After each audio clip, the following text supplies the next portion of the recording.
ಇನ್ನು ಪ್ರಿಯಾಂಕ್ ರಾಜೀನಾಮೆ ಆಗ್ರಹಕ್ಕೆ DCM DK ಪ್ರತಿಕ್ರಿಯೆಯನ್ನ ಕೊಟ್ಟಿದ್ದಾರೆ. ಪ್ರಿಯಾಂಕ್ ಅವರದ್ದು ಯಾವ ರೋಲು ಇಲ್ಲ, ಅವರ ಹೆಸರು ಇಲ್ಲ, ಯಾರೋ ಹೆಸರು ಬರದ ಕೂಡಲೇ ಸಾಧ್ಯತೆ ಇಲ್ಲ. ಖರ್ಗೆ ಅವರ ಇಂಟಿಗ್ರಿಟಿ ಗೊತ್ತಿದೆ, ತನಿಖೆ ಮಾಡ್ತೀವಿ, ನಮ್ಮಲ್ಲಿ ಯಾರೂ ರಾಜೀನಾಮೆ ಕೊಡಲ್ಲ ಅಂತ ಬೆಂಗಳೂರಿನಲ್ಲಿ ಡಿಸಿಎಂ ಡಿಕೆ ಶಿವಕುಮಾರ್ ಹೇಳಿಕೆಯನ್ನ ಕೊಟ್ಟಿದ್ದಾರೆ. ಯಾರೋ ಹೆಸರು ಬರೆದಿರ್ತಾರೆ ಅಂದ ಕೂಡಲೇ ಅದರ ಸಾಧ್ಯತೆ ಇರೋದಿಲ್ಲ. ಪ್ರಿಯಾಂಕ್ ಖರ್ಗೆ ಅವರಿಗೆ ಇಂಟಿಗ್ರಿಟಿ ಗೊತ್ತಿದೆ, ತನಿಖೆ ಮಾಡ್ತೀವಿ ಅಂತ ಹೇಳಿದ್ದಾರೆ.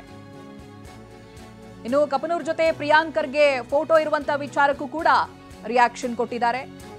ನನ್ನ ಹತ್ರ ವಿಜೇಂದ್ರ ಯಡಿಯೂರಪ್ಪ ಎಲ್ಲರ ಫೋಟೋ ಇದೆ, ನನ್ನ ಬಳಿ ಯಾವ ಫೋಟೋ ಇದೆ ಬಿಡುಗಡೆ ಮಾಡ್ಲಾ ಅಂತ ಪ್ರಶ್ನೆ ಮಾಡಿದ್ದಾರೆ.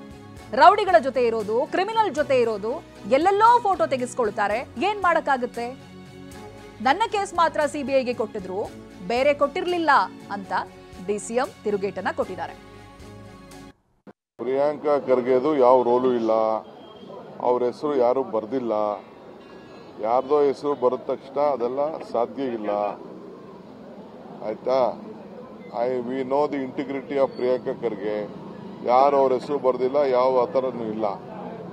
ಸೊ ಅದು ಉದ್ಭವ ಆಗುದಿಲ್ಲ.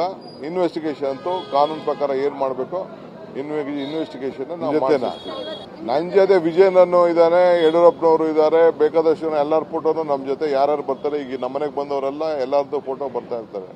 ವಿಜಯನನ್ನು ಫೋಟೋ, ಯಡಿಯೂರಪ್ಪನ ಫೋಟೋ ಬಿಡುಗಡೆ ಮಾಡೋಣ. ನಾವು ಯಾವ್ಯಾವ ಫೋಟೋ ಇದೆ ಅಂತ ಬಿಡುಗಡೆ ಮಾಡೋಣ. ಇಫ್ ದೇ ವಾಂಟ್ ಅವ್ರು ಬೇಕಾದ್ರೆ ಬಿಡುಗಡೆ ಮಾಡ್ತೀವಿ, ಅಂತ ಫೋಟೋಗಳೆಲ್ಲ ಬಿಡುಗಡೆ ಮಾಡ್ತೀವಿ. ಯಾರ್ಯಾರ್ದು ಎಂತೆಂಥ ರೌಡಿಗಳ್ದು, ಎಂತೆಂಥ ಕ್ರಿಮಿನಲ್ಗಳದೆಲ್ಲ ಇರೋ ಫೋಟೋಗಳೆಲ್ಲ ನಾವು ಮದುವೆಗೆ ಹೋದಾಗ ಅಡ್ಡ ನಿಲ್ಸ್ಕೊಂಡು ಫೋಟೋ ತೆಗೆಸ್ಕೋತಾರಪ್ಪ. ಎಲ್ಲ ಲೀಡರ್ಗಳು ತೆಗೆಸ್ಕೋತಾರೆ, ಎಲ್ಲ ಲೀಡರ್ಸ್ ತೆಗೆಸ್ಕೋತಾರೆ, ಹೋಮ್ ಮಿನಿಸ್ಟರ್ ತೆಗೆಸ್ಕೋತಾರೆ. ಅದ್ಯಾವುದೋ ಸ್ಟೇಜಲ್ಲಿ ಮಾಡ್ಕೊಂಡಿದ್ರಲ್ಲ ಬಿಜೆಪಿ ಎಲೆಕ್ಷನ್ ಮುಂಚಿತವಾಗಿ. ಅವೆಲ್ಲ ಏನಾದ್ರು ಅಫಿಷಿಯಲ್ ಆಗಿ ಯಾವ್ದಾದ್ರು ವ್ಯವಹಾರ ಮಾತುಕತೆ ಮಾಡಿ ಏನಾದ್ರು ಇತ್ತು ಅಂದ್ರೆ ಅದು okay, fine. It is A very clean government. ನಮ್ಮ ಸರ್ಕಾರ ನಡೀತಾ ಇದೆ, ನಾವು ನಡೆಸ್ತೀವಿ. ಪಾಪ ಏನು ಇಲ್ಲ, ಮಾತಾಡ್ತಾರೆ, ಮಾತಾಡ್ಕೊಳ್ಳಿ, ಅದು ಬೇರೆ ವಿಚಾರ. ಬೇರೆ ಇಶ್ಯೂಸ್ ಇದೆ, ಅವ್ರು ಸರಿ ಮಾಡ್ಕೊಳ್ಳಿಲ್ವಾ? ಅದು ಯಾವುದೋ ರಾಜರಾಜೇಶ್ವರಿನಗರದ್ದು ಎಲ್ಲ ಕೊಡೋಣ ಅಂತ, ಡ್ರೈವರ್ ಸತ್ತಿದ್ದು, ಇನ್ನೊಬ್ಬ ಸತ್ತಿದ್ದು ಎಲ್ಲ ಹೇಳಿಲ್ವಾ? ಎಲ್ಲ ಕೊಡೋಣ. ನಂದೊಬ್ಬದು ಮಾತ್ರ ಕೊಟ್ಟಿದ್ರು ಬಿಜೆಪಿ ಗೌರ್ಮೆಂಟ್ ಅಲ್ಲಿ. ನಾವು ಕಾಂಗ್ರೆಸ್ ಗೌರ್ಮೆಂಟ್ ಅಲ್ಲಿ ಡಿ.ಕೆ. ರವಿ ಕೇಸಿಂದ ಹಿಡಿದು, ಜಾರ್ಜ್ ಕೇಸಿಂದ ಹಿಡಿದು ಅಂತವು ಒಂದು 12 ಕೊಟ್ಟಿದ್ದ ನಾವು. ನನ್ನ ಒಬ್ಬನ ಮೇಲೆ ಮಾತ್ರ ಸಿಬಿಐ ಕೊಟ್ಟಿದ್ರು, ಯಾವುದೂ ಸಿಬಿಐ ಕೊಟ್ಟಿರಲಿಲ್ಲ. ಕೊಡಬೇಕಾಯ್ತು ಬೇರೆವೆಲ್ಲ ಸಿಬಿಐಗೆ. ಬೇರೆ ಕೇಸ್ಗಳೆಲ್ಲ ಇತ್ತಲ್ಲ, ಮಂತ್ರಿಗಳ ಮೇಲೆಲ್ಲ, MLA ಗಳ ಮೇಲೆ ಬಂದಿತ್ತಲ್ಲ,